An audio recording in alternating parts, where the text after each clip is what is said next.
Johnson que lo conoció uno de los más grandes hombres, y lo era. Bacon fue abogado, filósofo, estadista y consejero personal de la reina Isabel y de Jacobo I de Inglaterra, de cuyo reino, como saben, hemos recibido lo que llaman la versión del rey Jacobo de la Biblia. Pero a pesar del genio de Bacon, su vida acabó en deshonra y tragedia. Estoy seguro de que ustedes comparten nuestros deseos por conocerlo. Damas y caballeros, Sir Francis Bacon.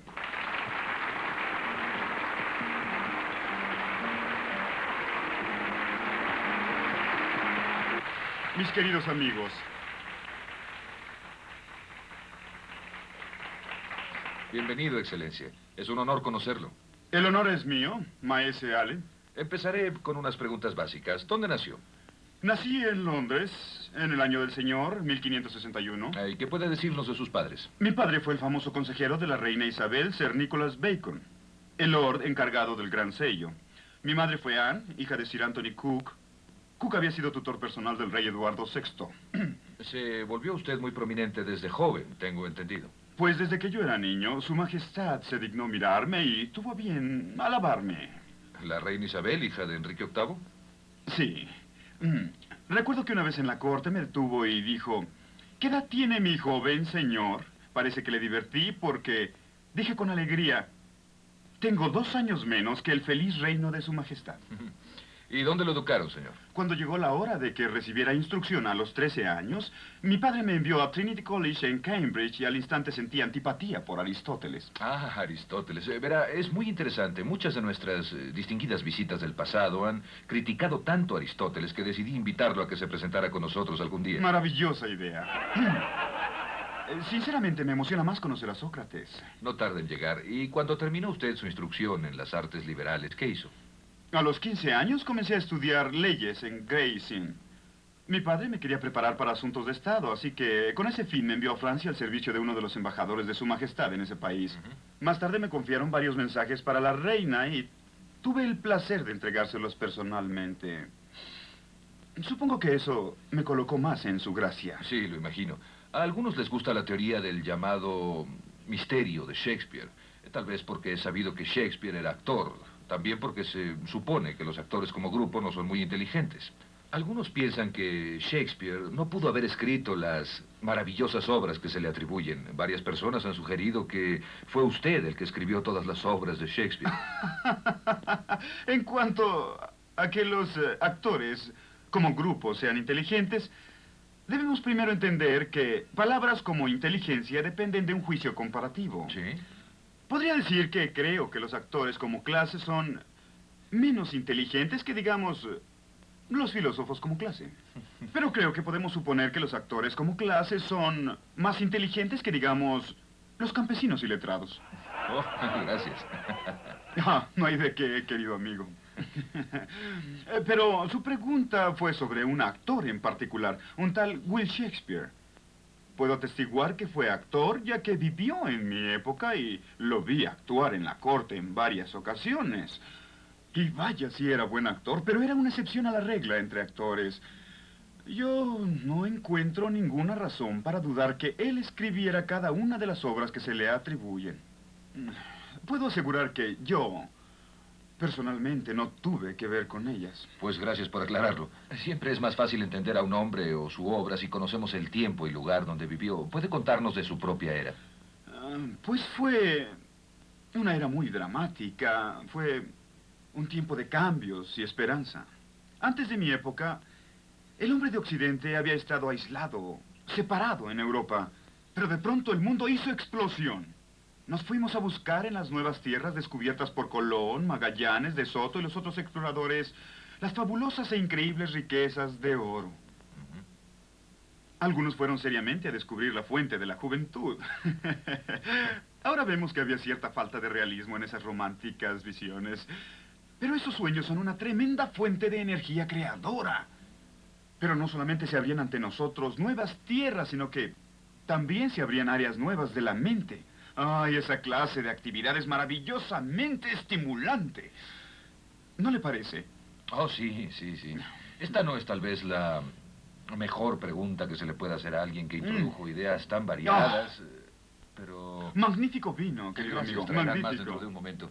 Pero dígame, ¿cuál considera que fue el servicio más importante que hizo usted en el campo de la filosofía natural?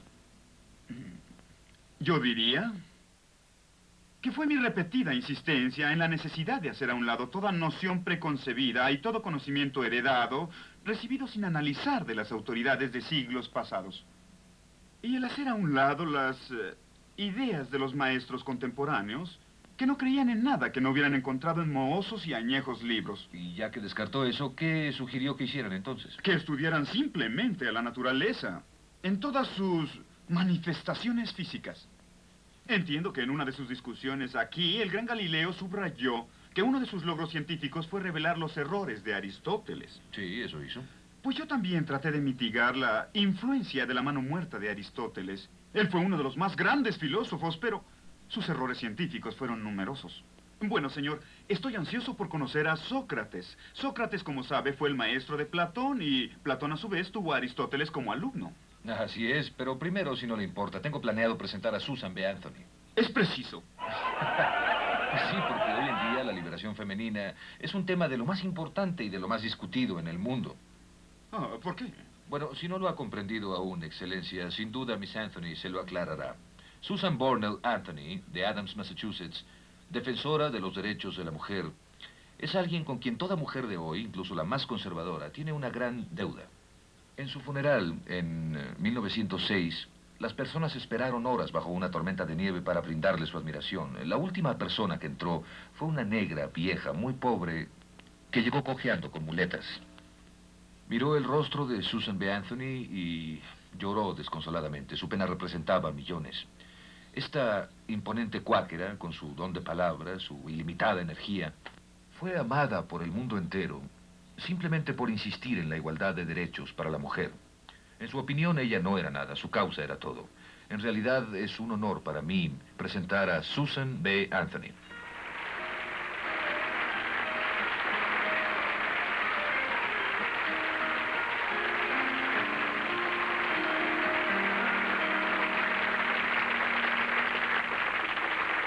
Buenas noches, Miss Anthony. Buenas noches, señora Allen. Buenas noches. ¿Cómo está, Sir Francis? Miss Anthony. Gusto en conocerlo. ¿Quiere sentarse aquí? Sí, gracias. Muy amable. Bienvenida a este programa, Miss Anthony. ¿O prefiere el tratamiento moderno de señora? Pero no es moderno, señor. ¿Ah, no? No, no. En ciertos panteones de Nueva Inglaterra hay viejas tumbas, gracias, fechadas desde 1670, en donde se ve señora esto y señora aquello. Ah. Pero me da gusto saber que es de uso común ahora tanto para casadas como solteras, ya que los hombres no revelan su estado marital en su título. Supongo que tiene razón. Me asombra, Miss Anthony. Pensé que tal vez iba a usar los famosos bloomers que su amiga Emilia Bloomer inventó. Yo no, señor Allen. No, no me gustaban. ¿Ah, no? No, creo que yo era demasiado conservadora. Me escandalizaban. ¿En serio? Pues hoy en día no asusta a nadie. En los viejos tiempos se escandalizaban, como dice la canción, si veían la punta del pie, la rodilla, la pantorrilla y el peroné. Ay, qué divertido. Bueno, muchos niños nos seguían por las calles gritando pantalonudas, pantalonudas, y la prensa jamás dejó de insultarnos. Usted no fue la primera feminista del mundo, ¿verdad? Ah, no, por favor, Sir Francis, nada de eso. Mary Wollstonecraft, la suegra del poeta Shelley, mucho antes de mis tiempos había luchado contra el tratamiento a la mujer como inferior socialmente. Y luego Abigail Adams, la esposa de un presidente y madre de otro, incluso regañó a los fundadores de la patria por su negligencia hacia la mujer en la Constitución. Disculpe la pregunta, pero ¿qué está construyendo? Ah, pues... ¿Es la cabeza de San Juan Bautista? No, ¿Qué es señor, eso? no. Este es pan fresco que horneé para usted. Oh, qué gentileza. Cuando era joven, en la granja, a veces horneaba 21 gasas al día. Miss Anthony, ¿cuándo comenzó el sufragio femenino en su país?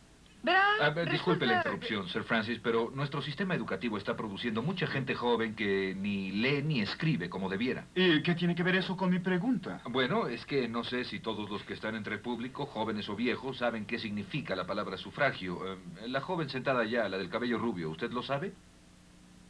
No. ¿Ya lo vio? Increíble, increíble. ¿Y le han dado el derecho al voto?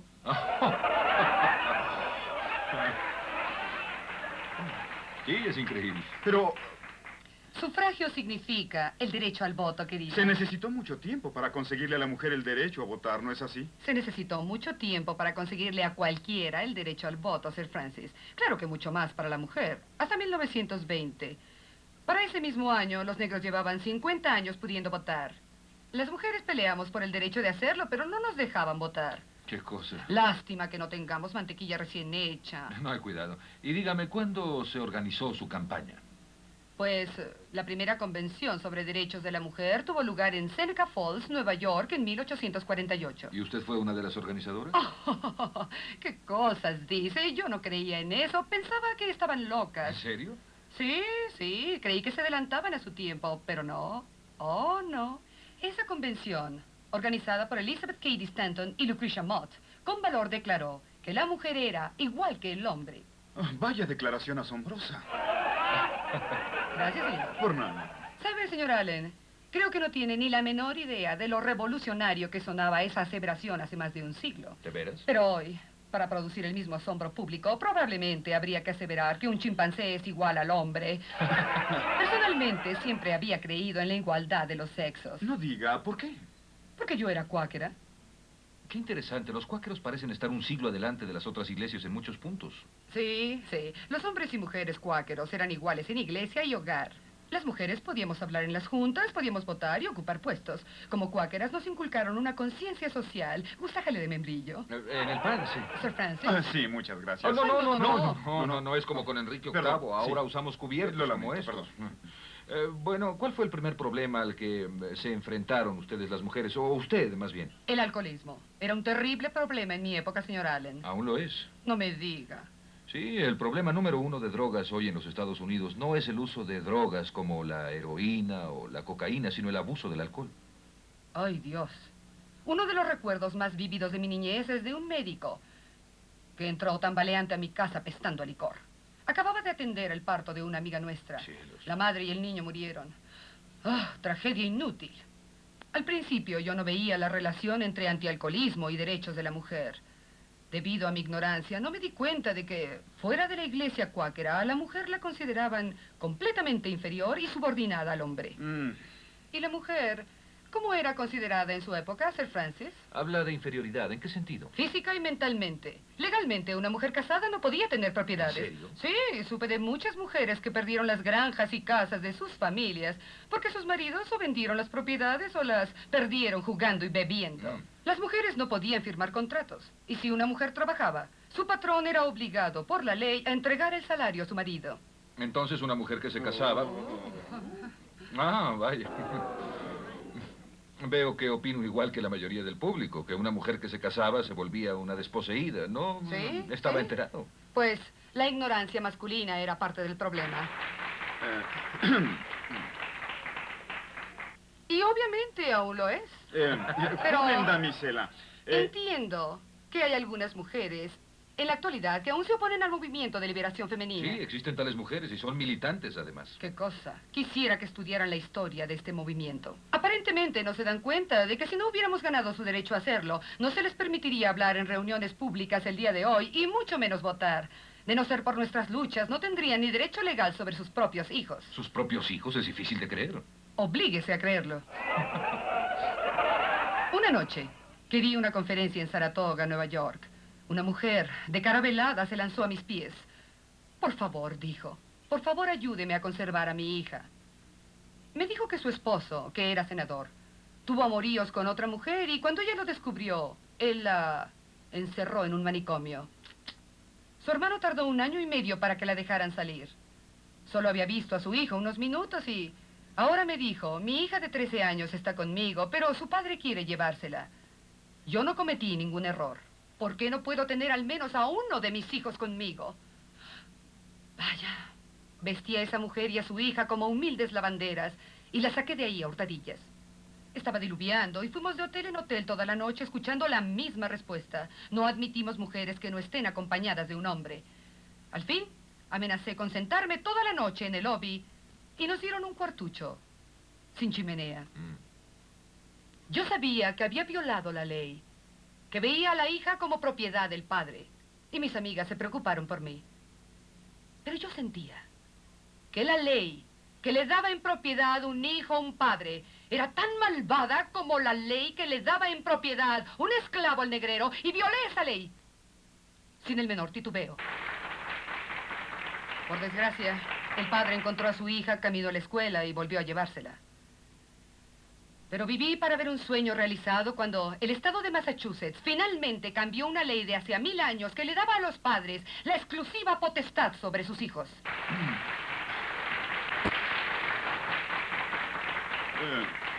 Suena muy iracunda, Miss Anthony. ¿Fue usted casada? Oh, esa vieja necedad. Ay, Sir Francis. Si está sugiriendo que yo odiaba a los hombres, ¿y cuántas veces he oído esa necedad, tanto de mujeres como de hombres? No, señor. No. Quise mucho a mi padre y a mis hermanos.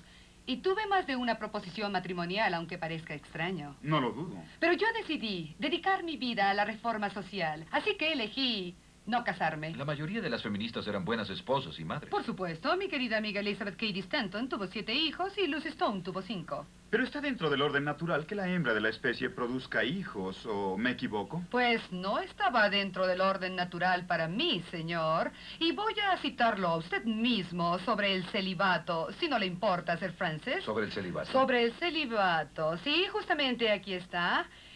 El que tiene esposa e hijos le ha dado rehenes a la fortuna porque son impedimentos para las grandes empresas. Sin duda, las máximas obras y beneficios para el público han surgido de hombres célibes u hombres sin hijos, que tanto en afecto como en medios han desposado y beneficiado al público. Señor Allen, muéstrele esto a Sir Francis. Sí, con mucho gusto. ¿Recuerda haberlo escrito, Sir Francis? Sí, por supuesto yo me refería a los hombres. Sí, entonces, ¿por qué esta fórmula no ha de funcionar para la mujer también? Pues en mi opinión... Los tiempos cambian.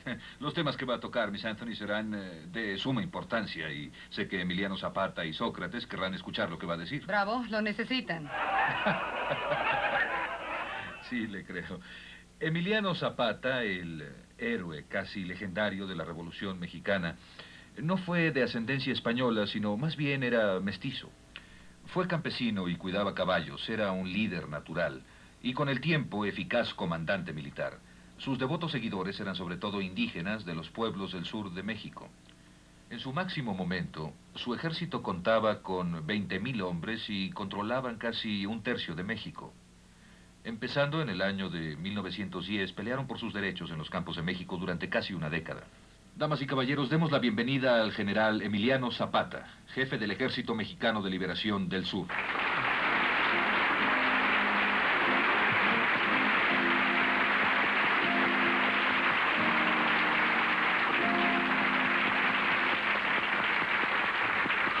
Los indígenas tuvieron el uso indisputado de la tierra y el agua. A veces apenas sí vivían, pero eran libres.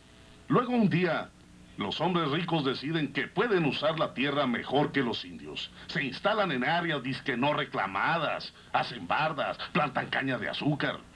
Los indígenas, desorganizados al principio, inocentes, son muy débiles para detener esa invasión. Luego el hacendado decide que necesita más tierra para plantar más caña. Extiende sus bardas hasta tierra definitivamente propiedad de los indios. Los pueblos que se oponen son amenazados. Los que resisten son golpeados o asesinados. Otros acaban en el ejército o en prisión. Ahora, ¿la ley de quién va a regir? ¿La ley del pueblo, el 90%? ¿O la ley que protege la voracidad del extranjero, el rico, el 10%? ¿Cuál ley? Bueno, sí, también en mi opinión. Yo diría que lo más... Denme todo su dinero. ¿Qué? Y apresúrense. Pero, oiga, un momento, esto es una locura. Por Dios santo, un momento. Tenga. Ahora, ya violé la ley. Es su propiedad, no la mía. No tengo derecho a ella. Hice algo terrible, muy peligroso, ¿no es cierto? Sí. ¿Lo ve, amigo? Eso fue lo que le hicieron a mi pueblo. Ah, entiendo. ¡Ay! ¡Oh, qué demostración tan gráfica! Lo siento, Miss Anthony, pero quería que entendieran. ¡Oh, Dios! Fue señor muy Zapata. violento, pero hasta a mí me hizo Me entender. disculpo por saber tan poco de la historia de México. ¿Podría usted explicarnos cómo se desarrolló? Por supuesto. Haré un bosquejo breve de la historia de México durante la época de la conquista, los tiempos coloniales, la vida del indígena, la era de reforma y la dictadura del presidente Porfirio Díaz. Sí, se lo agradezco. Ahora, La primera fase empieza con el cuarto viaje de Cristóbal Colón a las llamadas Indias, cuando Hernández de Córdoba y Antón de Alaminos pusieron pie en tierra mexicana en el estado de Campeche. Otros invasores llegaron a la costa de la península de Yucatán. Uno de sus propósitos, y esto es muy importante, era encontrar y capturar esclavos. Con semejante misión, la conquista de México fue iniciada por los españoles. Por la fuerza de las armas. Sí, aunque la corona española, para lograr disfrazar su guerra imperialista, arguía que estaba llevando a cabo un acto cristiano. En esta forma anticristiana, amigos, los de la península ibérica plantaron la cruz de Jesucristo con el brazo fuerte del acero toledano sobre los cadáveres de los nativos mexicanos caídos y destruyeron sus hermosísimos templos. Sobre las ruinas de imperios, de pirámides, de culturas asombrosamente desarrolladas, los españoles construyeron sus catedrales. En 1519, el aventurero Hernán Cortés y un puñado de españoles doblegaron y aplastaron a varios millones de indios. Me he preguntado, General Zapata, ¿cómo pudo un pequeño número de invasores españoles lograr eso? En parte por la debilidad y superstición del emperador Moctezuma, que creyó que los blancos barbados eran dioses. ¿Dioses? Los ingleses sabíamos que no valían tanto los militares españoles. Eso no es cosa de risa, Sir Francis. Palmo a palmo estos dioses se posesionaron del territorio de mi pueblo. Robaron, violaron, asesinaron. Y díganme, ¿quién alzó la voz en la disque civilizada Europa en protesta contra esa barbarie? Algunos frailes, creo. Sí, pero escuche, Zapata. Aunque es cierto que los indígenas de México antes del tiempo de los aztecas tenían tierras comunales, bajo el imperio de Moctezuma y los aztecas, algunos de los pueblos se volvieron solo vasallos y en ciertos casos hasta esclavos. No debemos olvidar que los aztecas practicaban el sacrificio humano y mataron a miles de indios de otros pueblos en sus templos. Y aunque la Inglaterra de mi época no era amiga de España, se puede discutir que los españoles tenían perfecta justificación para derrotar a los aztecas. Señor Bacon, a los españoles nada les importaban los nativos de México. Pelearon contra el ejército de Moctezuma porque querían encontrar oro, plata, quedarse con las tierras, hacerse de esclavos. Bueno, Luego pero las leyes relacionadas a la propiedad privada fueron creadas por los invasores europeos en contraste directo con el sistema de libertad de propiedad comunal que ejercían los indios. Pues yo pienso que esas leyes que defendían la propiedad privada eran muy necesarias. Con el reparto de mercedes de tierras de carácter feudal, los dueños originales se convirtieron nada menos que en vasallos, Sir Francis, en vasallos. El terrateniente era dueño del trabajador y controlaba su vida y la vida de sus hijos. Sí, la iglesia también adquirió heredades, ¿no es así? Desde luego, Miss Anthony. Durante la colonia fue desmedida la voracidad de la iglesia por las tierras. Esta tremenda adquisición de propiedades iba a traerle consecuencias muy trágicas al país en tiempo futuro. Con los años la iglesia se adueñó del 50% de la tierra. 50%. Es increíble. Espero, Miss Anthony, que esto le dé una idea de los antecedentes y las causas de la guerra por la independencia de México en 1810. Señor Zapata, gracias. Fue muy interesante, sí, muy por interesante. supuesto. Le tengo muchas preguntas más, señor, pero tenemos que seguir adelante. Creo que es todo un reto presentar a nuestro último huésped. Según describe su alumno Platón, no solo fue un filósofo enormemente dotado, sino una figura heroica también. Y como usted, señor Zapata, un héroe militar. Así que me muero por verlo. De la antigua Atenas tenemos a Sócrates, amigos.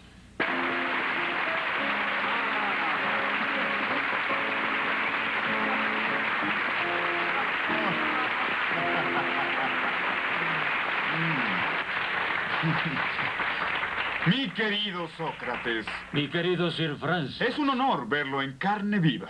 pues bastante tiene para ver. Por favor. Sí, tome ¿Sabe, asiento. Sócrates? No tuve oportunidad de estudiar filosofía, salvo por algo de ciencias políticas. Le agradecería si nos pudiera explicar un poco ese tema. Usted primero, excelencia. Oh, por favor. Por favor, tengo curiosidad Bien. por oír a Sir Francis Bueno, Bacon. tenemos que entender que aunque el hombre lleva en la Tierra cientos de miles, quizá millones de años, la filosofía es un invento muy reciente, relativamente hablando. Antes, los filósofos eran considerados como hombres sabios. ¿Está usted de acuerdo, Sócrates? Oh, sí, sí, Pitágoras, me parece, fue el primer hombre en usar la palabra filosofía. Oiga, ¿y quién fue Pitágoras? Fue un matemático griego. Nació en la isla de Samos y se mudó a la ciudad de Crotón en el sur de Italia como en el 530 a.C. según su calendario. Pitágoras fundó una escuela filosófica que era en parte religiosa y en parte política. Ah, por cierto, con la palabra filosofía quiso decir simplemente amor a la sabiduría, de las palabras filos y sofía. Él pensaba que la sabiduría en su sentido estricto pertenecía solo a Dios y que lo máximo que el hombre podía alcanzar era amar la sabiduría. Ajá. Pitágoras no fue el primer filósofo, ¿verdad? Nunca sabremos quién fue el primer filósofo, pero entre los persas y entre la gente de la India, y tal vez antes en China, los pensadores religiosos, interesados en establecer un código moral, desarrollaron teorías sobre importantes dudas humanas. ¿Y estas dudas son? ¿Puede un hombre hacer lo que quiera? Si te gusta, hazlo, como dicen ahora. ¿O hay ciertas cosas que no debe hacer? ¿El hombre es solamente el más inteligente de los animales o tiene lo que llamamos un alma distinta al cuerpo? Y si la tiene, vivió su alma antes del momento de su concepción y vivirá después de su muerte física. ¿Existe un Dios? Ah, y si existe, es simplemente una misteriosa e impersonal causa primaria o algo como una grandiosa, magnífica personalidad humana. Pero que lo sabe todo. Un Dios que tiene un interés personal cotidiano en nuestro bienestar individual. Supongo que la mayoría se... Si nosotros creemos en un Dios de amor que nos quiere, ¿cómo nos explicaríamos los bebés inocentes que nacen con cáncer o con deformaciones? O aquellos niños dolorosamente atacados por animales salvajes o por criminales. O un sinnúmero de millones de otros desastres injustos.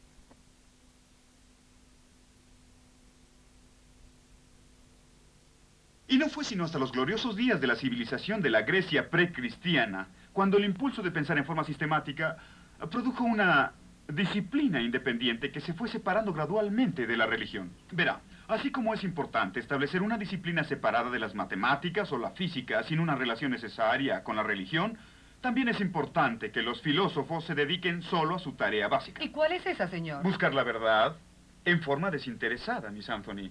No para apoyar una opinión que ya se tiene, sino con la inocencia imparcial de un niño, para ser un simple estudiante de la realidad natural. Sir Francis, sus palabras son música para mis oídos. Mi querido amigo. Sócrates, si ni usted ni Pitágoras fueron los primeros filósofos griegos, ¿quiénes fueron los que...? Le voy a decir.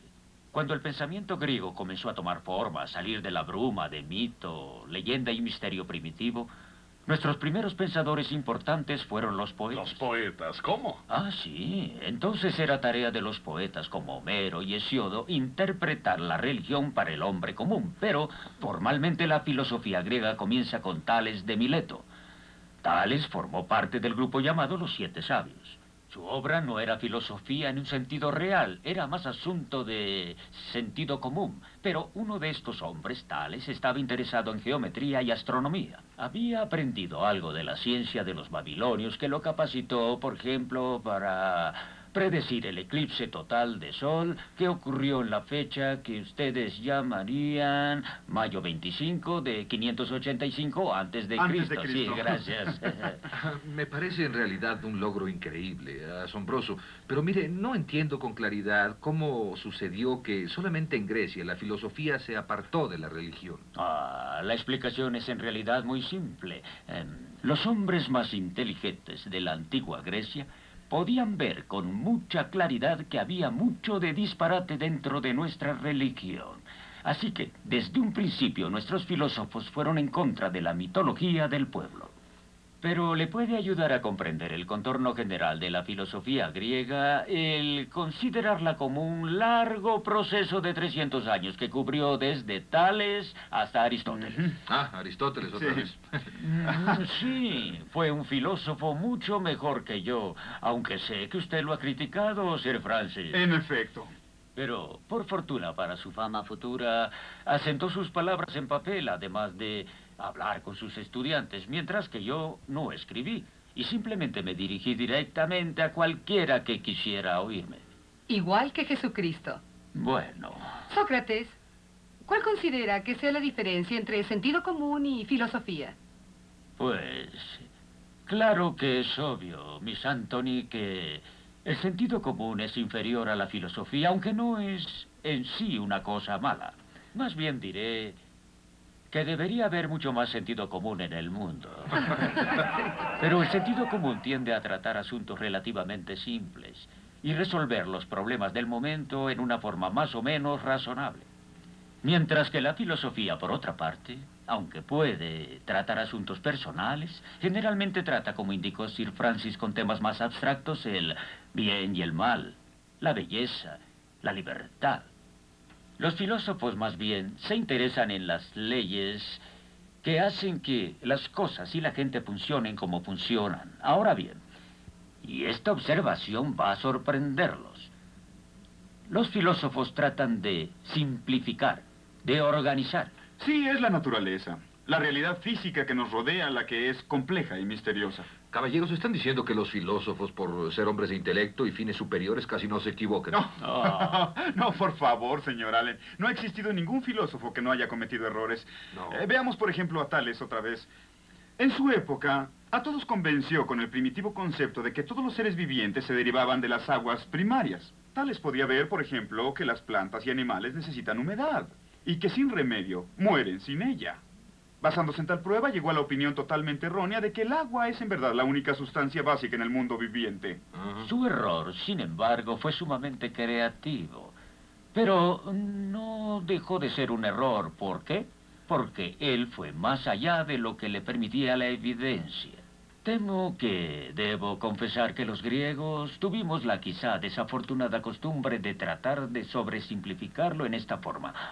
Por ejemplo, Anaxímenes, que vivió de 588 a.C. hasta 524, pues él creía que la sustancia básica era el aire. ¿El aire? Sí, esta misteriosa cosa en la que estamos sumergidos. Y un sujeto llamado Heráclito, nacido en 540 a.C., creía que la base de todo era el fuego. ¿El fuego? El fuego. Ahora, ¿qué tenían en común todos estos pensadores? No tengo idea. No lo sé. Pues que creían que la vida provenía de una materia no viviente y no de Dios. Sus filósofos modernos que no creen en un Dios son por consiguiente de la misma opinión, al igual que muchos científicos. Una cosa interesante de estos pensadores griegos es que eran evolucionistas. ¿Evolucionistas? Sí, porque explicaban la vida física, refiriéndose a un proceso secular de crecimiento y desarrollo de formas que cambian de lo simple a lo más complejo. Entonces Charles Darwin no fue el primero en proponer una teoría de evolución. No, claro que no. La teoría de la evolución, en una forma simple, fue enseñada en Grecia 600 años antes de Cristo. Por cierto, una persona, un hombre llamado Anaximandro, fue razonablemente acertado respecto a la evolución. Él dijo que la vida animal surgió originalmente del limo y los asientos del fondo del mar, el piso del mar, y que los crustáceos eran una forma primitiva de la vida animal. Y que el hombre surgió de animales de otras especies. Asombroso. Y Sí. claro que esta es la opinión que sostienen casi todos los científicos de hoy en día. Miren, señores, ustedes son muy inteligentes y yo solo fui un simple labriego, pero me parece que dedicaron demasiado tiempo a adquirir conocimientos solo por saber, sin pensar en los problemas y sufrimiento del mundo. Muy interesante acusación, de veras muy interesante. ¿Cómo se declaran? Inocentes. Sí, Zapata, yo como usted fui un serio crítico de los sabios que contemplan el conocimiento solo como algo abstracto. Muy bien hecho. El conocimiento es muy importante, pero tiene razón. También es importante emplear el conocimiento para mejorar la condición humana. Por supuesto, estoy de acuerdo Yo con también. eso. ¿Sabe una cosa, Sir Francis? Los escritos y enseñanzas de Aristóteles, Sócrates y los otros grandes filósofos griegos ya casi habían desaparecido en los siglos después de la caída del Imperio Romano, en la Edad Oscura, en la primera parte de la Edad Media. Pero para la época de Tomás de Aquino, Aristóteles ya era otra vez no solo conocido, sino alguien de gran influencia. ¿Quién lo redescubrió? ¿Los clérigos? No, fueron los árabes. A los maometanos debemos nuestra gratitud. No me diga.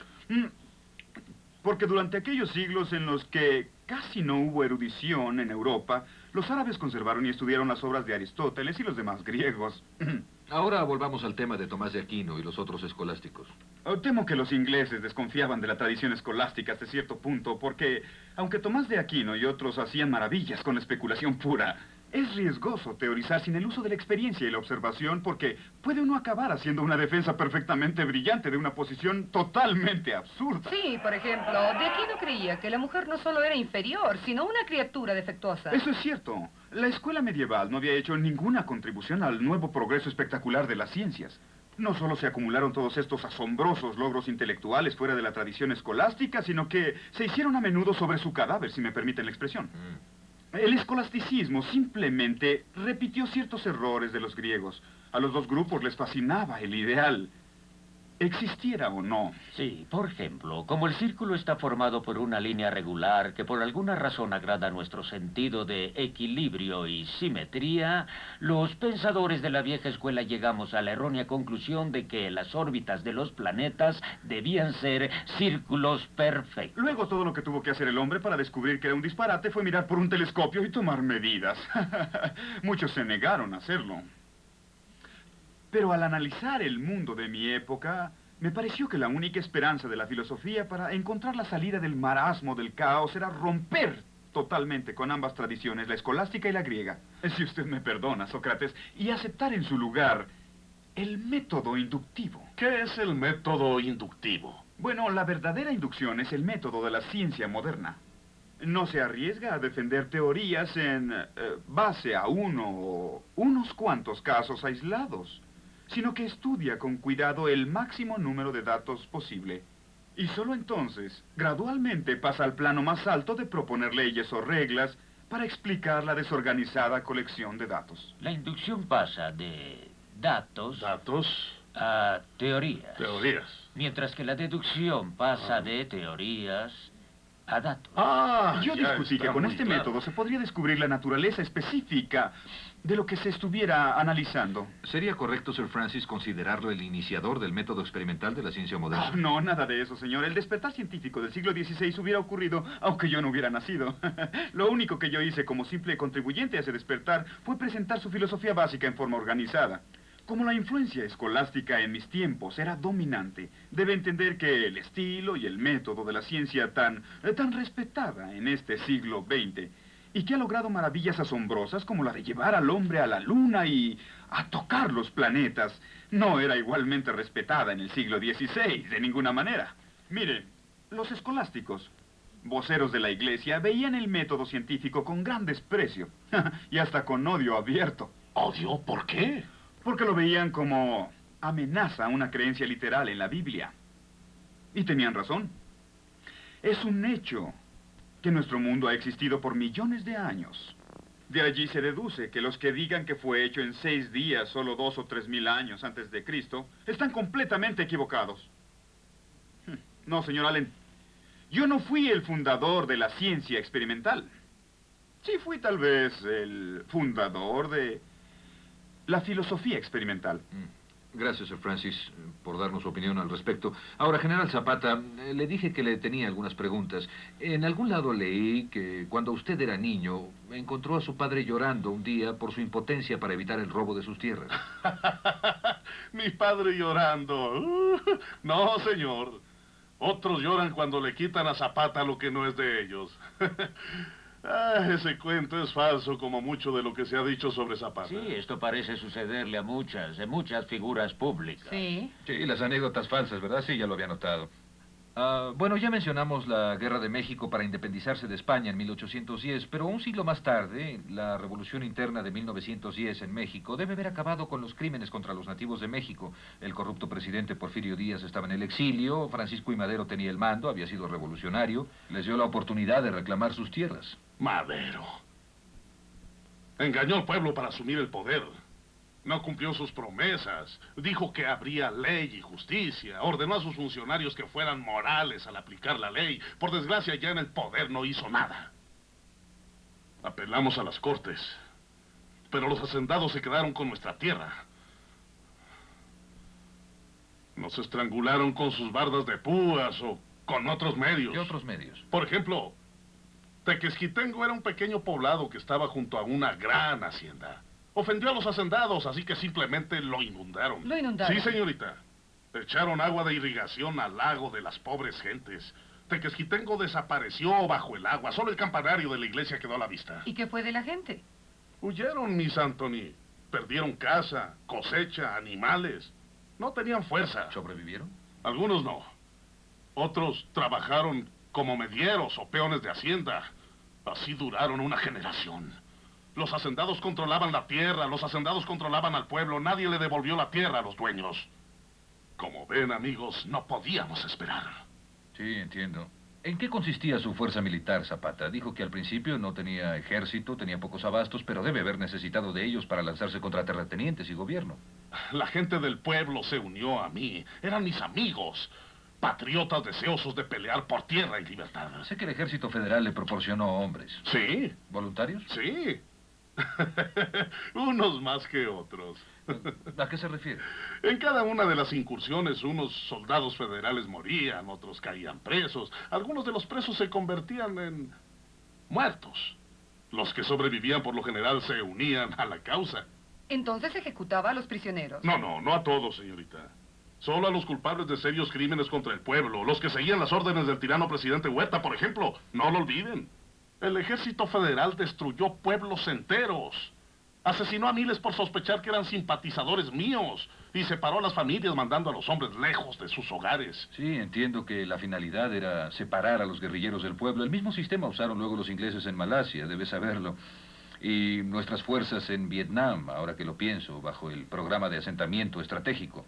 Pero dígame, general, ¿cómo conseguía su armamento? De nuestros enemigos, usábamos inmediatamente las armas y municiones que les quitábamos. ¿No confiscaban plata u otros objetos de valor? Cuando esas cosas quedaban al descuido, Sir Francis desaparecían como por encanto. ¿Y las mujeres? Esas no desaparecían, señorita. Brindaban un consuelo momentáneo de las largas cabalgatas y la lucha por la vida. ¡Qué salvajismo! ¿Salvajismo? No, señorita. Mi propia relación con las mujeres era legal y con bendición. En realidad me casé con Josefa Espejo. Disculpe la interrupción, general, pero he oído, no sé si sea cierto, que además de Josefa Espejo, tuvo otras 25 mujeres como concubinas. 25. 10 años es una campaña muy larga. Pero en serio, señorita. Durante siglos el hombre blanco trató a la mujer india peor, mucho peor de lo que tratamos a los que capturamos. Les quitamos solo lo que nos pertenecía a nosotros, tierra, riqueza, mujeres, en venganza de lo que nos habían despojado a nosotros. Entiendan esto. Paco de Lucía, la Barrosa, señoras y señores.